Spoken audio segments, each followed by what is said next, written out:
From boardroom meetings to bedtime stories, Coffee in the Barn explores the delicate dance of balancing the demands of our professional lives with the joys and responsibilities of being moms. Join us each week as we discuss the latest trends in agribusiness, share insightful interviews with industry experts, and sprinkle in some heartfelt anecdotes about the humorous and heartwarming moments that come with being a working mom in agriculture. Welcome to this week's episode of Coffee in the Barn with Casey and Morgan. This week we will be discussing mindset and how positive and negative self-talk can impact your reality and your day-to-day. Anything else we need to talk about? I think that's a good start. Do I need to set my timer this week, or are we just going to try to wing it without being so accountable? I'll keep an eye on things, but I think we'll be okay. I want to start out with our challenge. What was our challenge again that we're supposed to be reporting on? So our action item for last week was, if you are someone that says yes to a lot of different things, what are you going to start saying no to? Or if you're somebody that doesn't say yes enough, what are some things that you're going to start saying yes to? And everybody, I'm going to start calling you out on social media because I know you're listening and I want to hear your feedback. So we're going to have some social media posts on making that fun.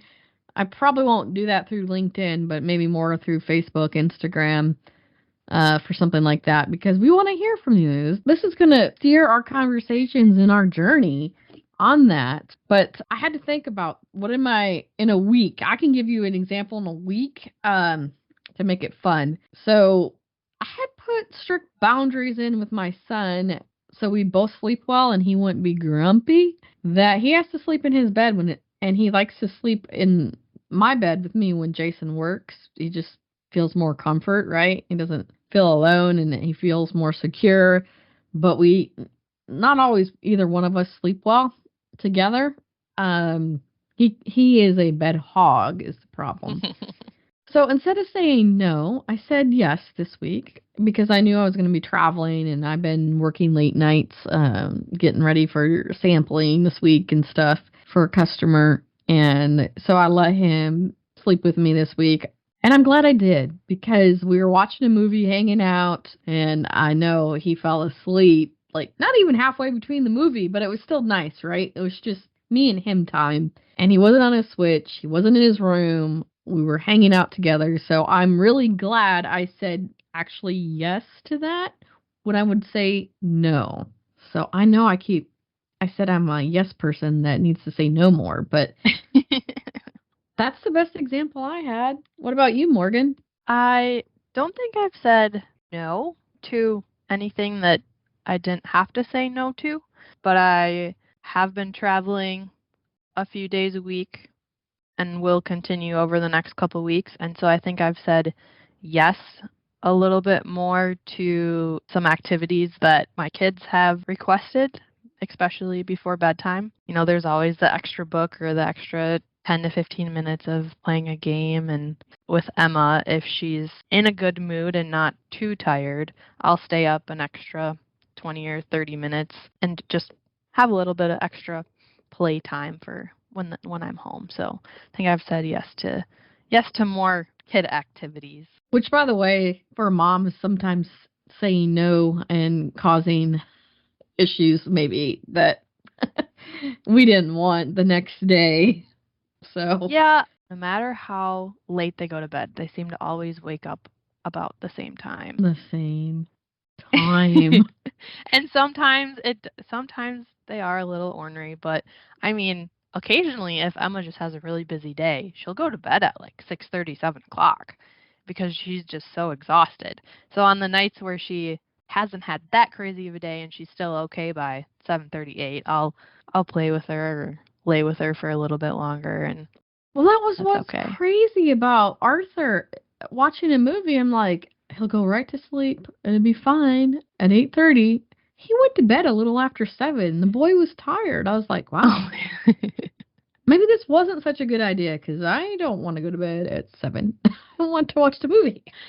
She's not where she'll put herself to bed if she's exhausted enough, but she's just, when she's tired, she'll just be, I just watch a little bit a little bit, and then I go to sleep.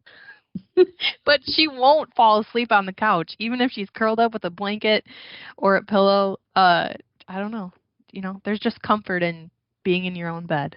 No, I get it. And, I even said yes to Grace. She wanted to lay up in the bed. And I know 30 minutes in the bed, for some reason, she gets too hot and has to go back on the floor. But I said yes. It was nice to cuddle with my dog. Baby, as well. So, two big dogs and a son. And I'm like, I'm looking forward to next week with that big king-size bed and no dogs, no cats, no kids. But it says so lonely and cold then. Then you have to turn the thermostat up in the hotel room to like 75 to keep yourself warm. Especially during this weather. I just hope Iowa is getting a warm up front.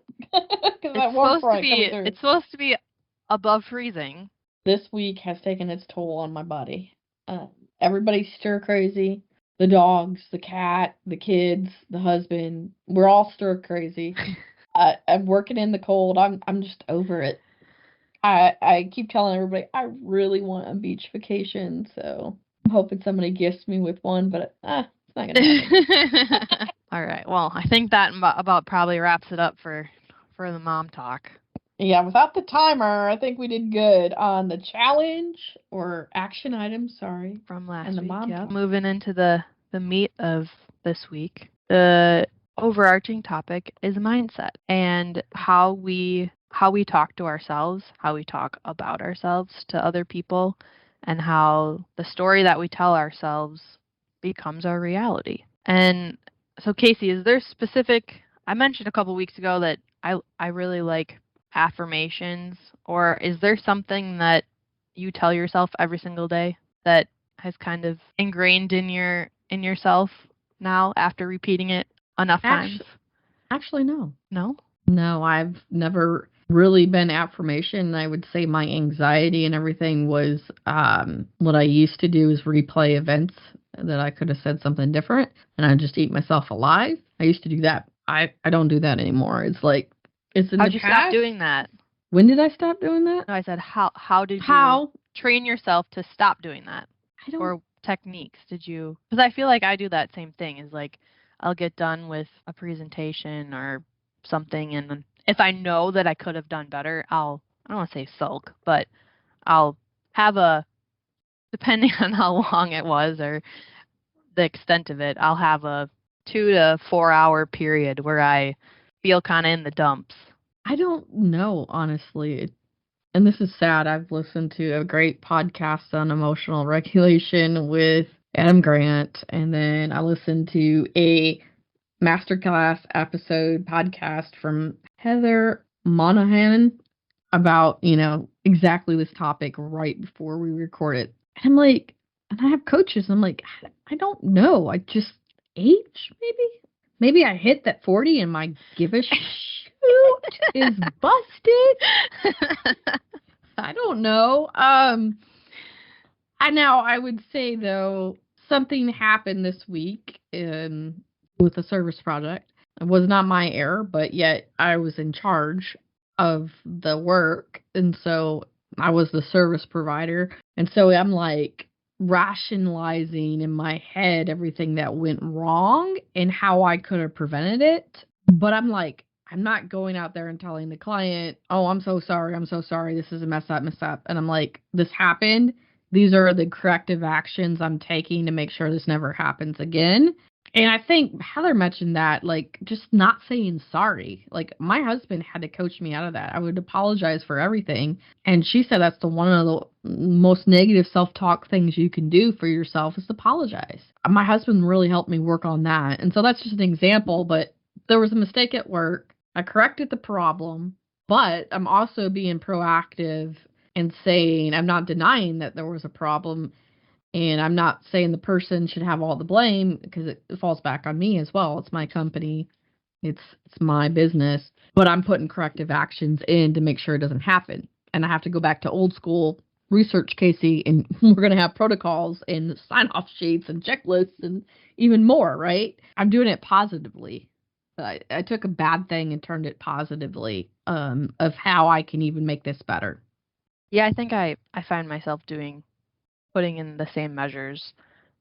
And I think growing up being involved with sports, you do that a lot. You have practice every single day in preparation for the games. Depending on the results of the game, the next day at practice, you reevaluate, okay, these are the things we did well. These are the things that we need to continue to work on and improve on. And it kind of goes back to our conversation of always adapting and changing and striving to do the best that you can with the resources that you have available. No, I think you hit it well. What tools did I put in? And you reminded me is I'm also that same person. I prepare for the worst and hope for the best. And in this case, I would say I did not prepare for the worst. I made assumptions and I shouldn't have. And so that goes back to my mindset, right? I'm not beating myself up over it. Mm-hmm. But I'm saying you let your guard down. You didn't prepare like you should have prepared. But also, you don't know how to prepare sometimes for certain things in life unless you have mistakes. Right. But I mean, when I used to say the negative self-talk, like if I had a conversation with somebody or a customer event, or like this person didn't like me or he said this and blah, blah, blah. I don't do that anymore because you know what? I'm not supposed to care what the other person thinks about me. Yeah. It's what I think about myself. Did I prepare the best I could and did I do the best I could? And that is all I care about. And if I say no to one of those, I go back, okay, what can I do to fix those things in the future, to prepare better? That takes experience. So that's why I said you asked me tools. And I think it's just life experience. Yeah, I definitely would agree with the experiences. During high school, I was very very hard on myself. I always thought that if I didn't get an A or above a 90%, I was a failure. And I think I brainwashed myself a little bit into defining this alternative world of success that you needed to have an A. It took failing my first chemistry exam freshman year of college to realize that the world wasn't going to end upon failing an exam. To do that for a lot of people. Yeah.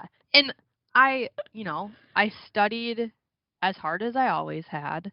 I thought I was relatively prepared. And then the next day, when we were in class and we saw the results, I think I got like a 37% on the exam, but the average was like a 48. Yeah, so you did so good. I didn't completely I failed the exam and I was like, what the heck is going on? But from that experience, I was like, okay, now what do I need to get on the other 2 or 3 exams in the class to make sure that I at least pass the test? I joined additional study groups. I put in a bunch of other proactive things to making sure that I would not fail the next following exams, and I shouldn't say. I passed the class. You passed the class, right? I passed class with BC, so it wasn't bad. But I didn't have to retake it. Which was a win. It was which was a win. And let's say it was one of the classes that was like weeding out the people that are going to go in the chemistry med school route and let's say from that class I did not take the organic chemistry route of animal science. I stuck to the business econ side of things, which I've always been like a numbers person. I don't know what it was about chemistry. But yes, it's the professors. Oh, that was another struggle. All right, we're going down that tangent. But yes, that was one of the challenges that was kind of like a slap in the face, like, okay, the world's not going to end if I get a B in the class. And I think after that experience, I still prepared as much as I always had and gave my 110%, but I wasn't as hard on myself if I got a B. I think you just made a great example of what we can think about mindset. Because I think there's a lot of people out there, and I've listened to a lot of podcasts and guest speakers or, the keynote speakers. Oh, tell yourself, self-affirmation, do this, right? you are going to fail. And I have always learned the most from when I fail versus Yep. when I succeed. And there's a positive approach to take to failure, and there's a negative approach. So your positive approach was you took more study groups. You studied, tried new things to do better the next time, Yep. and it worked. Now, the negative approach that another person probably took in your shoes was, I'm a total failure. I'm just going to go out and drink and I'm not going to study and fail out of school Yeah. type attitude. So that is like sets up a good example of there are bad things that happen to us. There are traumas that happen to us. We all have traumas. We all have stories. We all have history. We all have baggage, but it's all how you take that stuff. And the people who succeed versus don't succeed are the ones that use that as an excuse, Mm-hmm. or then the people who succeed use that as ways to improve and get better. And I think your example of chemistry was perfect. I definitely had some good mentors during college that, he always called me a rock star. I don't know if it's because I always just got shit done or what, but I was always had that go-getter attitude and was always taking on the next challenge, and I've always been like that. But I think he always said it to me enough that now You it's started kind to of believe like, it? well, yes, I started to believe it. I knew it, but it took someone else saying it to me over and over again to start to believe it as well. Or I should say, not believe it, because I believed it, but to truly embrace it. And that's something that also came out of this podcast. So it's really weird that we're going down this path and we didn't plan it to follow hers. But she said, the rose-colored glasses, and she didn't believe she was enough until somebody said it. And then she's like, oh, yeah, I can see what he means now. And I think that's the biggest thing, right? I hear a lot of younger people, imposter syndrome and Yep. different things, and all I can say is experience, and eventually you do enough stuff that you finally believe that you're enough. I think we all want that quick fix, but it takes it's wisdom really that we're Yep. getting, and we all went through those issues. And I'm honest, I struggle with depression and stuff, but you are, and I think this has been mentioned on these podcasts previously, you are what you say to yourself or what people around you say. Like I said, I'm very an empathetic person. I need to be cautious what type of people I'm around because I reflect their emotions. So I really struggle with balancing that, and sometimes I even have a hard time being a good friend when some of my friends are struggling because it brings me into that vicious cycle. I think I might have the opposite because I'm always so positive and like I'm always looking at the positives of every situation. I should be more empathetic. I always see the good in people, and when someone is struggling, I think I kind of flip, well, at least this didn't happen, or flip it on the positive where I think I sometimes might lose that connection with people where I just need to put myself in their shoes for a couple seconds before flipping to the positive, because not everyone wants to know. And Not everyone wants to know about the positives all the time. I get it, and that's tough too. But I think the other thing I've done really differently in the last 5 to 10 years, and especially this year, that I'm getting back into faith and religion, and reconnecting with God, and it's gratitude. We get so wrapped up, like you said, with what went wrong that we don't think of what else could have went wrong. So I don't necessarily always think, Morgan, that's a bad way to be. It's just be conscientious of how strong that comes across. Yeah. But where I have taken that example of what you just described, now I question myself of how I should react to certain situations based on I don't know what that other person's going through. Yep. So, like you said, always smile, be nice to people. And, I hired a new employee, Noemi. We've kind of been family friends and catching up. And she's like, I've been telling my husband, she's the nicest person, this and that. And I'm going, that's just me, but it's always nice to hear it from other people, right? Yeah. And you're such a caring person and giving person, and I also think, that's important, but I also reflect on, like, I don't get angry anymore. I don't get as much, I shouldn't say anymore. I do still get some road rage going on, but not like it used to be, because I'm like, I don't know what that person's doing. Maybe he's just really out here enjoying the ride and the sunshine, and he doesn't have 100 things he's got to do. Why should I get mad at him to I wish enjoy I was his him life? for 5 minutes. Yeah, I'm envious. And so I'm just trying to be more conscientious of not reflecting my stress on someone else. Because I can't be empathetic around that person in the car, because I have no clue what his vibe is when I'm in my car. Right. My superpower is not that great. But Well, isn't it funny though whenever you are driving past that person that's like, this is usually me, singing in the car, or you just, you're at a stop sign and that person next to you is just like jamming out to whatever song they're listening to, doesn't it just make you smile? yeah, it does. So I hope that when you see me singing in my car, I'm that person that puts a smile on your face. And I've always So you sing in the car? I sing all the time in the car. Normally That's it's cool. Disney music. Oh, yeah. You're in that My phase. daughter is on I should say, for the last 6 months has been on a Let It Go Frozen kick. So that's usually Let's one hear of some of the it, Morgan. Oh no, that's okay. No? Okay. I'm always the one to like bust a move. I'm not good at it, but I love to dance. And everyone probably thinks I look absolutely ridiculous, but I'm that person. But people like that make me happy, because it goes into the fact they don't really care. You say you care about what people think, but it goes into the fact they really don't care. They're just enjoying life. And that has to motivate everybody. But I would say that encompasses my personality fairly well. I don't really care what people think anymore because I'm like, honestly, no one really cares. No one you think people care more than they actually do. they only care about themselves.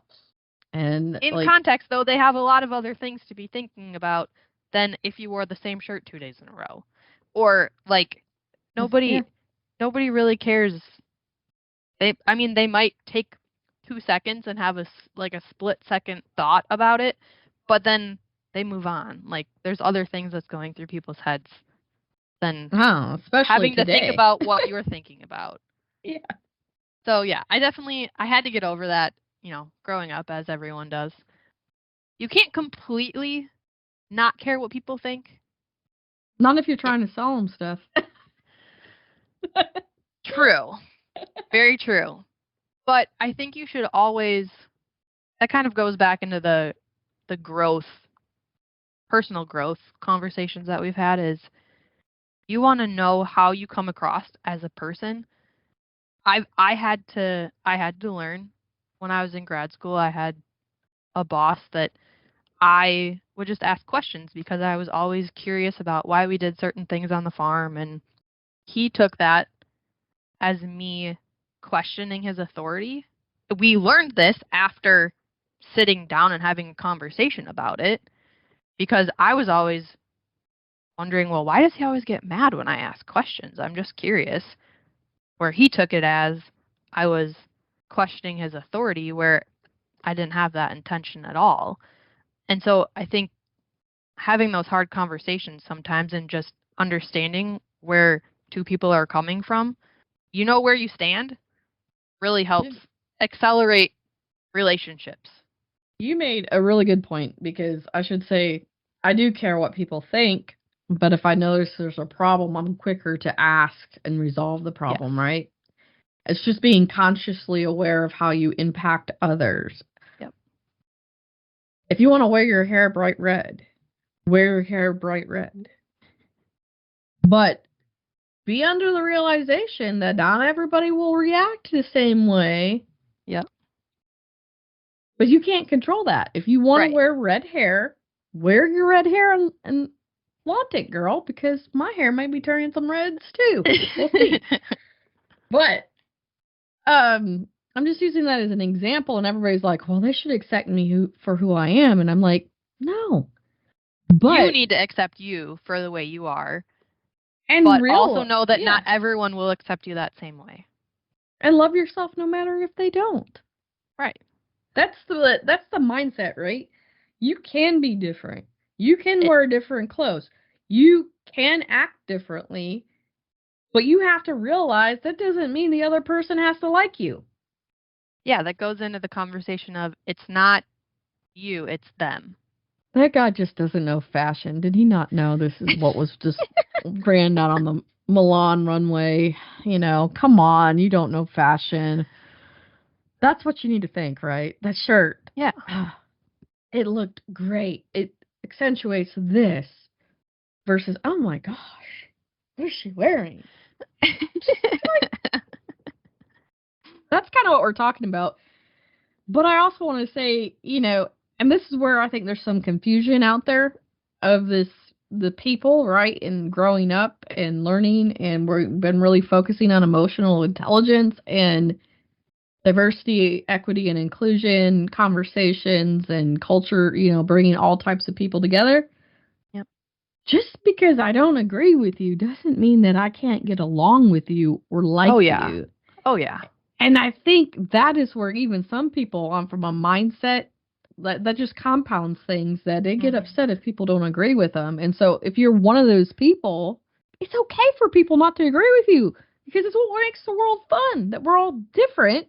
But you have to get in the mental state to say, I'm okay with that. Yep. I'd 110% agree with that. And I think that kind of goes back into the, you know, the negative and positive self-talk. The story that you tell yourself becomes your reality. And I really like that quote that... And our audience likes that quote too, by the way. I don't know where I think I saw it on a documentary or something. You know, back to the mentor that I had that just kept calling me a rock star. I'm like, yeah, I am a rock star. I'm gonna do this. Let's go.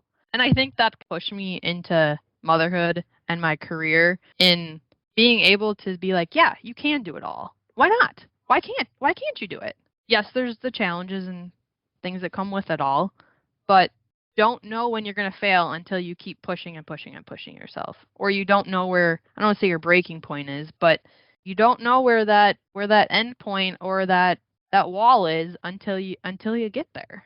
I think it's a great point, but I also want to call out some people. So we're trying to work through this, right, to have the right mindset. There's a time and place to disagree with people, but to blatantly target them and attack them, and this is the biggest thing I have in ag, my issues, right, with our people who attack us, is there's a time and place and there's a way to do it. And some people may not think diversity, equity, and inclusion is important. And they may say, I'm not racist, and I used to be this way, and it took me a while to get through it. Or I don't believe in gay or same-sex marriages, right? We use that example, and I see people being offended by it, and then they are very vocal about it. And all I ask is don't attack people's happiness. You don't have to agree with them. Just don't say anything. And I think in that society that we have to be conscientious just about what we say and do as much to protect other people's mental health. Yeah, I think my struggle with this is just an example that comes to mind, but people that are protesting for whatever they're protesting about. I think sometimes groups of people ruin it for everyone else. The minority voice and for the majority. Yeah, and there's people that, you know, that are just living their life. I don't want to say having a normal life, but the individuals that are all for same-sex marriage and great, you do you. But I'm not flaunting around saying that I'm straight. Like, do you know what I'm trying to say? Oh, well, yeah. I mean, my husband says the same thing, right? It's a give or take. That's what I'm saying on both sides, right? It's like, if you're going to be a certain way, love yourself for who you are, but realize that You not don't need to put it everybody- on everyone else. Yeah. Yes. Yes. And vice versa, but I'm just also saying, like, don't need to be cruel. And Yeah. I always find it funny, all these activists that come after and target commercial ag. And I'm turning this back to commercial ag to Yep. get off politics. I don't want to offend anybody because that's not what the point was. That they have never worked on a farm. Mm-hmm. And they want to tell us how to raise our food. And and they want us to go vegan. Let's just say we want to go vegan, but they don't even grow the vegetables to be vegan. And they didn't take soil chemistry classes. They didn't take agronomy, and they didn't realize that you can't just grow all this food on any piece of dirt, people. Yep. And that's really a good example. Yeah. And what do we put back in the dirt to keep growing stuff? And it's surely not what you think it is. It's called brown and it doesn't smell very well type deal, right? And right. And but at the same time, I'm going to call us out on it. We get so upset in ag that to fight them, right? Oh, you can't call these nut alternatives milk. It's not real milk. And I've been struggling with this myself. What is wrong with creating a product? The best form of flattery is imitation, by the way. So call it milk. But what's wrong with people creating a product that they want and need? We're going to get into this, by the way. This is just a future look to see of the upcoming episode I'm really excited about. We're going to be talking about milk and how it helps, how it's so nutritious. But anyways, I'm just saying that it's what you feed your brain.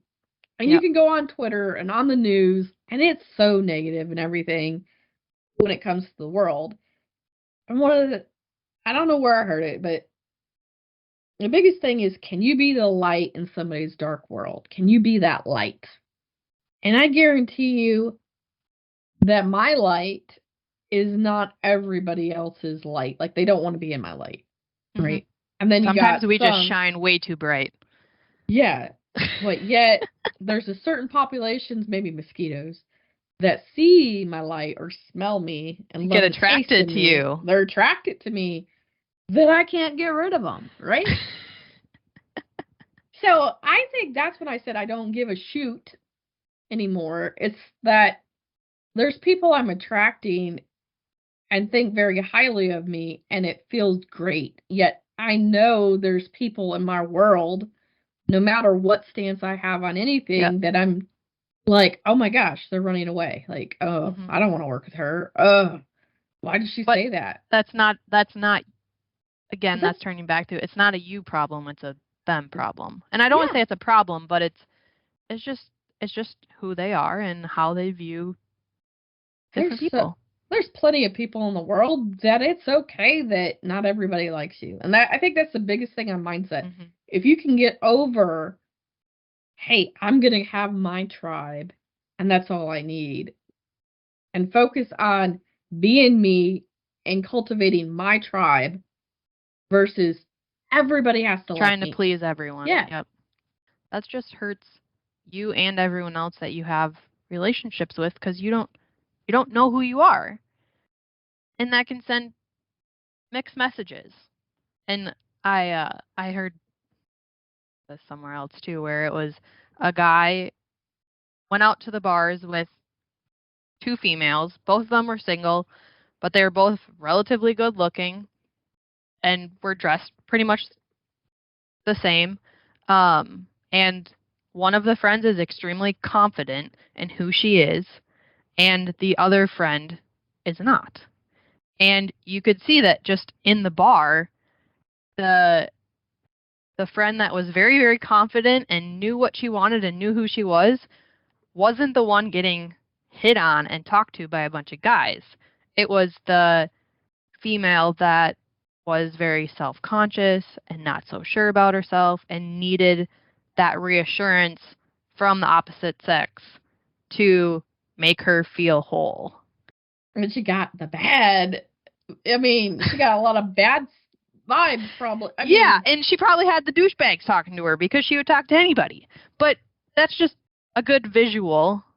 well, no, that's a great visual. I love that because I can go back into my early life and say, yeah, I was probably that girl, or I was probably that other girl. Like, I've been both of those girls in my Yeah, I've life. always been the one girl. Not the one that had all the guys talking to her. I was always the one that No, I was like, know. I I'm know not going to which put one up you were talking about. I'm I mean, not going to put up with this shit. Like, I already know what I want. you already also had what you Which wanted. I already, yes, I thankfully already had exactly what I wanted.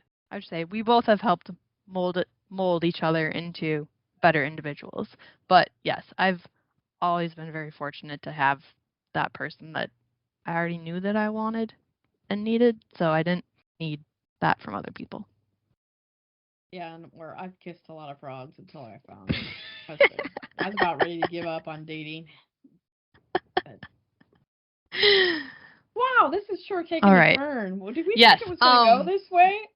What's I think we are way past our 20-minute meet. You are what you think you are. The Yes. only person that can make you happy is yourself. And gratitude and finding joy in yourself is really important. So if you feel bad about yourself for some reason, I want you to sit down and write 10 things you like about yourself or 10 things that are really good in your life. That's your action item for the week. Okay, you changed it on me, but I that's did, a good action because I think this item. one's a little bit better. No, yeah. Write down 10 things you like about yourself and 10 things you're grateful for. We're not going to do all 10 in the next episode, but that's a good one to leave you. No, I at. like that. All right. And you just thought this was going to be another lecture on self-talk. And you didn't even talk about affirmations, Morgan. Well, I kind of got into that about the individual that calls me a rock star. He'll still text me every once again, "You're a rock star," and I'm like, "Yes, I am." Now I can agree with it. Where before, when I was a young freshman, sophomore in college, I was like, "Oh yeah, thanks," and I just took it as a compliment. And now when he says it, I'm like, "Hell yeah." Yeah, I think that leaves it well. And my friend Sarah Lamara always used to say rock star too. So I think that's great. I'm calling her out on it, Sarah Lamara Hill. We are the rock stars. You're exactly right. And I'm here with Morgan, the rock star. So I want you all to call yourself rock stars. Or whatever word, or is there a word that people always describe you as? Embrace what others are saying to you, about you, all in positive light of empowering yourself. And forget all the rest. And forget all the rest.